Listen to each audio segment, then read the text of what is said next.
Welcome back, guys. Weigand here. So today we're going to discuss your self-image and why raising and up-regulating that is the key to creating more happiness and more success in all areas of your life. Now, Lenny Bassam, he's a two-time Olympic champion and world record holder in rifle shooting. I talked to him a couple months back and he said to me that this is literally the most important skill you could ever develop in your life. Why? Because it will dictate what you believe about yourself and thereby what you will do in your life. Now, if we really look at what the self-image is, it's nothing more than the beliefs that you have about who you are and what you're capable of and what you deserve in your life. All of us have certain limits that we place around us. It's this comfort zone that we create in our lives, the beliefs that we have about how much you can do, how much you can achieve in your business, in your relationships, in your happiness and personal development, in terms of your fitness and your health, whatever it is. And so the thing is this, we will never out-achieve our self-image. You'll never over-deliver and outdo and create more success than what you believe you deserve. Why? Because our brain will sabotage you. I'll give you a couple examples.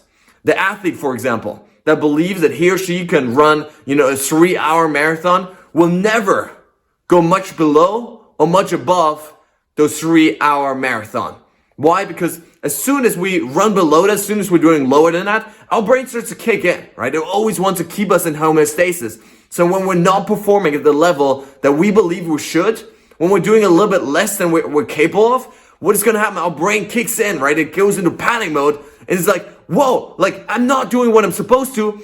I might die, right? That's what our brain is thinking. I might die, I might get into trouble. And so it starts to really kick your butt, right? You get motivated again, right? You create this urgency where all of a sudden you need to do whatever it takes to get back to the standard of performance they used to. When you're a salesperson, you know this, I'm sure, right? You have a certain amount of monthly sales. And whenever you're doing lower than that, right? It's like, 2 days to go only till the end of the month, right? And you realize I'm so much lower than I usually am. What's going to happen is urgency kicks in, right? You're like, I've got to make this happen. I've got to get better, right? When you realize in any area of your life that you're performing less than what you're capable of, your motivation, the urgency will kick in and make you do more. But it's also the other way around.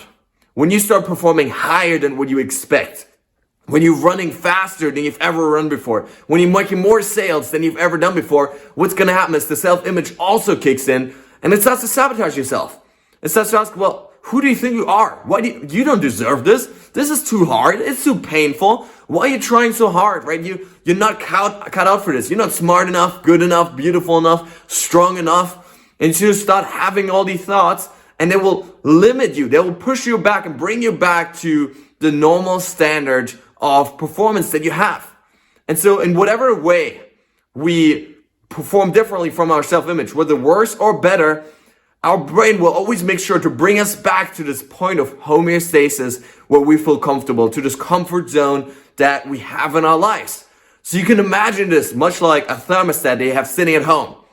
Right? You set the thermostat to a certain temperature, right? It may be 20 degrees Celsius, right? 70 degrees Fahrenheit, whatever it is, right? And so you have that set for a certain temperature. Whenever it gets colder, right? You open the windows, for example, and some cold air blows in. What's going to happen is the thermostat kicks in and it upregulates the temperature, meaning it raises the temperature of your room again.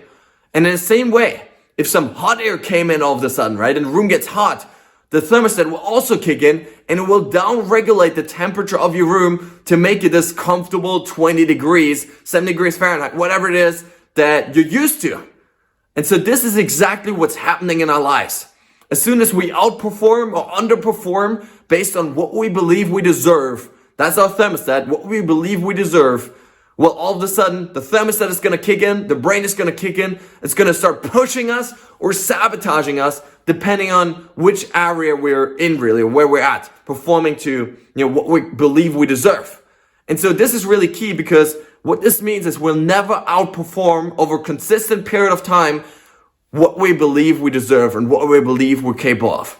So I want to share with you guys 3 keys to changing your self-image. Why? Because if you don't change that, what's gonna happen is anytime you push a little more, right, you really get motivated, inspired, you try a little harder, right, you try to make more sales, you try to run faster than you've ever run before, you try to be more creative, write more articles, write more paper, whatever it is, right? You start to do more, what's gonna happen is you always start sabotaging yourself as long as your self-image is stuck in an old place. And so here's 3 things that you can do starting today to actually raise your self-image. Number 1 is you want to create a bigger, better version of yourself in your mind and start to rehearse that. Why? Because the old version of yourself, you've rehearsed it a million times, right? You've told yourself a million times that this is who I am.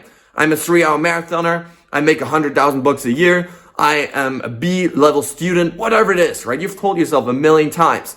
So if we want to change that, we need to create a better mental image of ourselves. We need to see ourselves in our minds as that A-level student, right? As the person making X amount of money, as the person running a 250 marathon, as that person that finally experienced happiness and joy in our lives. We need to first create that vision of who we could be and then mentally rehearse that.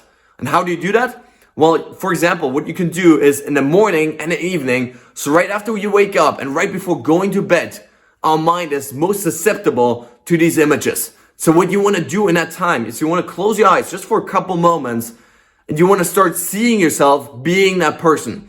How do you think? How do you act? How do you feel? What do you look like? What does your life look like when you are that person? You really want to feel as if you're already that person, already a person that's achieved this thing, that's being this thing. And what's going to happen is as you start to repeat that over and over and over to yourself, again and again for thousands of times, you create this new neural network, this new neural pathway essentially in your brain that says, well, I am good enough. I can achieve this. I am confident as a speaker. I am great at sales. I am this incredible athlete. You start to create this new self-image. And by repeating this over and over again, you start to strengthen it. And so what's the key here really is you want to focus consistently on who you want to be, not on what you're currently at, right? The more you focus on where you're currently at, your current limitations, the more you repeat them, the more you strengthen them. So you want to, instead of focusing on where you are right now and where you've been in the past, you want to focus on the future and how you can get better, right? If we're, not driven by a vision of who we could be in the future, by the glorious vision of what we're capable of, then we'll forever be guided by the familiar past. And so you want to let go of the past, let go of past performances and really monomaniacally focus and rehearse and repeat who you want to be. So that's key number 1. Key number 2 is you want to change your peer group. Why? Because you and I, we're social animals, meaning we're always trying to fit into the tribe that we're around. And so when you find a better tribe, when you get around people that are better athletes, better entrepreneurs, they're happier, more joyful, more blissful than you, they're more social than you, whatever it is. When you start getting around a tribe like that, unconsciously, you feel like you're an outsider unless you get to their level of performance. Meaning if metaphorically, you're a 20-degree, athlete, and you got around athletes, they're like 30-degree athletes, they're super fit, they're super healthy, they're eating all the right foods and all of that. Well, what's going to happen is you feel like you're an outsider. You feel like you don't belong until you get to their level of performance. And so subconsciously, your self-image will say, I've got to change up here, right? I've got to get up here because if I don't, I'm not going to be part of this group for long. And so you'll start how you act, how you think, and how you feel on a consistent basis. You'll start working out more. You start eating better, maybe even directly with them, or maybe just because you're in contact with them. There's so much great research that shows that both emotions and actions change when we change our peer group, that they're really dependent on who we spend time with. So one of the greatest things you can do to change your self-image is simply ask yourself, well, who are the people that are already at the level I want to get to, right? At the new self-image level, and how can I spend more time with them? Because then, almost without you even being aware of it, you will change your self-image and act much better. So that's key number 2. And number 3 is this. You want to, for a short period of time, really go psycho on the behaviors that are necessary to create your new self-image. Why? Because behavior changes our self-image. And while also, the entity changes our change our behavior. And so it's a two-way street. So not only do we, by changing our identity or self-image, there's the same thing, not only do we, by changing them, change our behavior, but also by changing our behavior drastically for a short period of time, do we change our self-image. Meaning when you start working out consistently, like every day for like 2-3 weeks, right? For 30 days, you go psycho on your workout habits, on your eating habits, on meditating every day. What's going to happen is your brain suddenly starts to believe that, hey, I'm working out every day. Maybe I really am an athlete. Maybe I really am a meditator. Maybe I really am an author because I'm writing so much every day. So you change your self-image by drastically changing how you act every single day. So just ask yourself, how would my new self-image act on a daily basis? Would I be working out every day? Writing books every day? Would I be meditating every day? Being kinder to people every day? What is that new self-image? And start to deliberately act like that today. And what you will find is that your self-image changes, that you start feeling like you are an athlete, you're a writer, you're a good salesperson, you're a happy person, you're a kind person, whatever it is. William James once said that if you want equality, act as if you already have it.